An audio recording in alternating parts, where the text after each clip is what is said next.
Hi, good morning, it's Dre. Today, actually, um, the topic that came to mind was access to justice. And I was thinking about what happened in the Minamata Disease situation, and also what's been happening with me as an educated person who is a decent person. And, it's really interesting to note that this whole profiling experience, it's called racial profiling. So basically what happens is people who are employed in, they seem to be connected to these union environments and like peace officer services. They're actually they call themselves police officers, but they're actually called peace officers. So they're in the business for peace. And what they're actually doing is they're racially profiling people. So they basically go around, they have nothing better to do, and they pluck people out of the public and say, okay, we're going to target that person because they look like a drug dealer.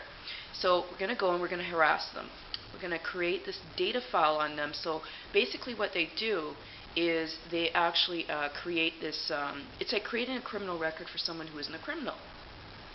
So I was just thinking about some things around access to justice. Now, I'm an educated person. I really hate talking like that, but I don't focus on mainstream garbage.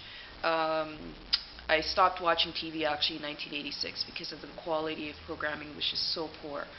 And based on what I see, like I live in a very poor community. There's a lot of murders. There's a lot of poverty. There's a lot of racialization. And how else would you know how to speak about this and write about this and teach about this if you don't even live in the community? So I see a lot of, like, for example, Caucasians who are employed in positions, but they don't do any work. I have called, I really wish I could get a live stream where you could listen to some of my phone conversations and listen to how these people talk. Now, it's not all Caucasians, but you also have people from the Asian community who take on this Caucasian identity and they treat you like shit.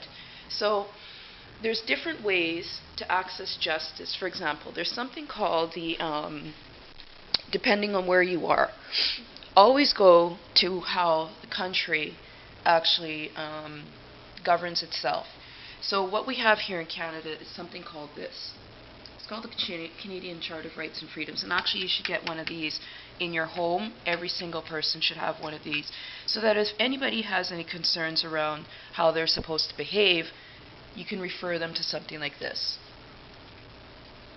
It's called the Canadian Charter of Rights and Freedoms, and it's supposed to be what they call a constitutional behavioral agreement. It's got different sections. It says what the rights guaranteed are, freedoms, democratic rights, mobility rights, legal rights, equality rights, official languages. That's a problem because why isn't there indigenous languages here?